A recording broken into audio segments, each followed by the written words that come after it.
Luton Town manager Nathan Jones after an incredible 90+ minutes of football out there. I'm not even sure where we start, Nathan, but what were your thoughts on how that game's followed and what's happened? I thought it was a wonderful advert for League Two football in terms of everything. I mean, credit to them. It was a very difficult place to come to first and foremost, but credit to them. They changed shape, matched us up, and with a better side for 45 minutes. I mean, we didn't get to grips with it. We didn't get hold of the ball. We didn't play with enough energy. We didn't win the second balls. We didn't win the battle really first half, and they were better. Then we started a lot second half, and then we had to change. We had to change shape, which suited us a little bit more on the day, and we caused them a lot more problems. Obviously, we got hit on the counter for one goal, but I thought after that we were excellent, you know. And could have nicked it, but I think 2-2 is a fair result because I thought two sides had a right goal. Was it, I mean, at half-time you've gone in 1-0 down and your side's been up against it. Is it frustration or anger at that point? Did you feel Mansfield were playing well that was stopping you progressing, or did you feel your players weren't performing up to their ability? A little bit of both really, but credit to them. They matched us up and they stopped us playing, and they got in our faces and they got on second balls, and they just had a little bit more of a footing in the game.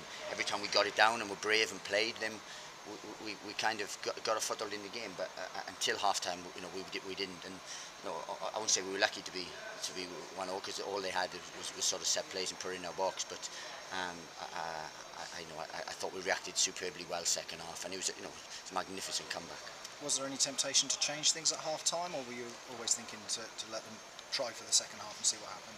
No, we discussed it. We discussed it about causing problems and how we were going to get, you know, cause them problems, because at that time they were better than us, you know, in terms of man for man. They actually were better, but we started actually very well second half, and then we decided to change, and it was, you know, look, it's a good change in the end, because I think it gave us a real foothold in the game, and we created a lot more for playing that shape. And as I said, it was a good result.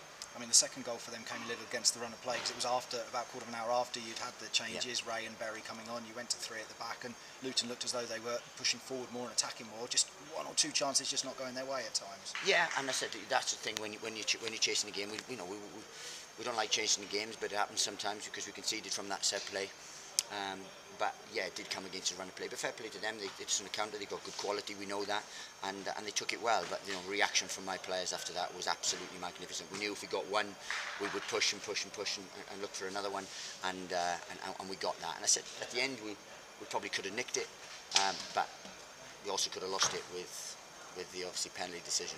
We'll come to that in a moment, but Harry Cornick coming on, 3 up front, you were brave, you thought, well, we've got to go out to get something from this game, and it paid off. First of all, Jack Stacey down the right, one of his many attacking runs, lovely cross, and James Collins from close range was never going to miss, and then 4 minutes later, the other side pots to Danny Hilton. I mean, great play. Yeah, look, both our wing backs, you know, full-backs turned into wing backs with a change of shape, and both of them provided assists for 2 centre forwards who, you know, were in excellent form.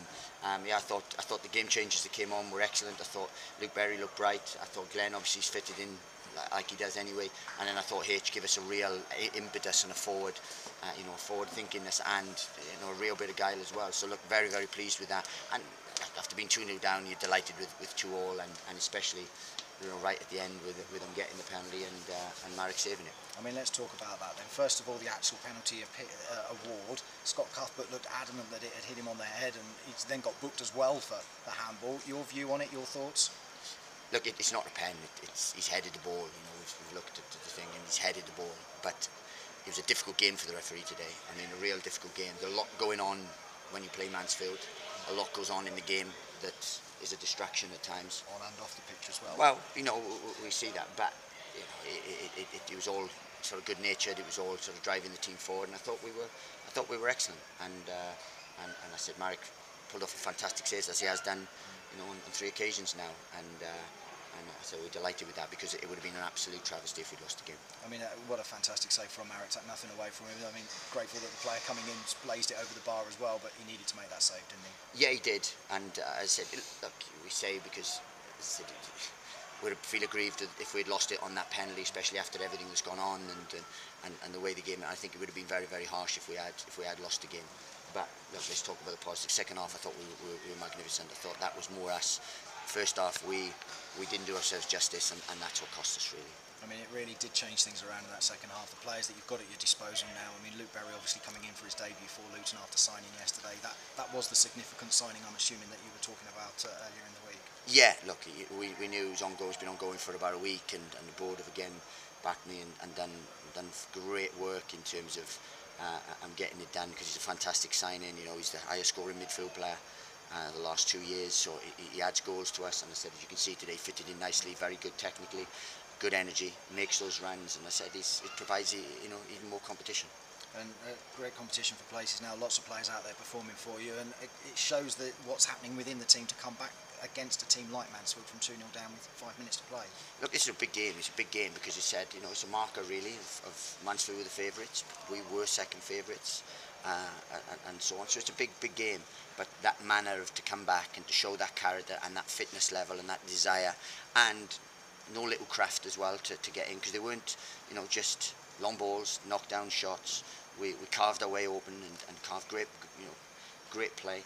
And I said I'm very, very pleased. Look, I'm happy. It's probably a fair result, and I thought it was an excellent game. Lovely. Thank you very much, Nathan. Cheers. Obviously, Barry came in the week, as he said. There was a lot of rumours as well about Sonny Bradley from Plymouth. Is that a player you're interested in at all, or is that just internet? Look, Sonny Bradley's a Plymouth player, and I wouldn't want to comment on anything about that. As I said, he's had a fantastic season last year, Sonny, but it's wrong for me to comment on anyone else's player. So, and especially after my team have done fantastically well today. I mean, defensively, are you looking to bring anyone in at all, or are you still happy with the centre backs you've got at the moment? Look, we've got three days for the window. If we can improve the squad in any way, and it fits in with what we do, then look, there's scope to do it. But look, I don't envisage it being massive movement on players in. And so on. So let's just concentrate on that.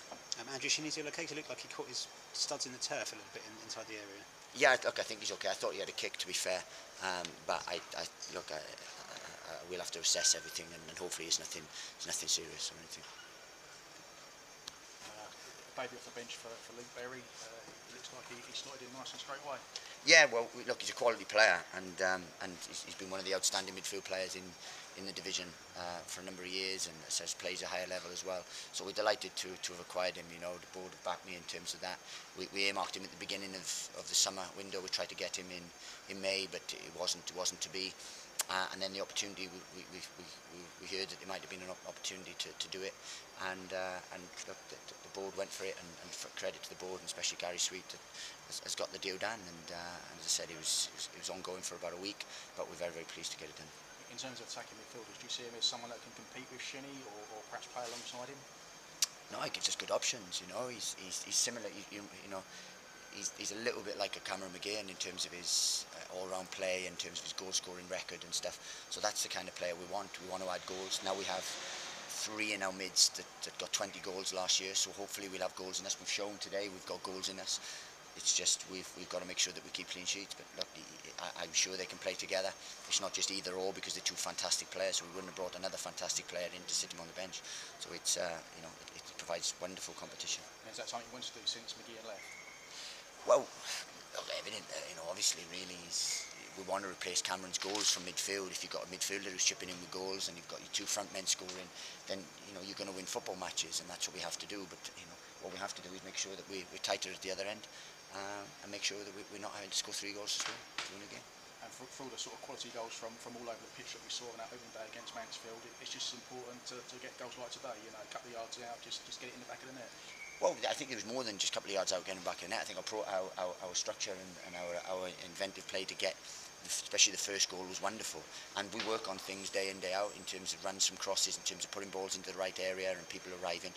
And they were 2 wonderful balls. Obviously, Colo couldn't miss, but the ball was wonderful. The run was well timed, and exactly the same from Dan Potts. Could have blazed it, could have blasted it, but clipped into a wonderful area, invited Hoots to get on the end, and it's great to see Hoots getting off the mark.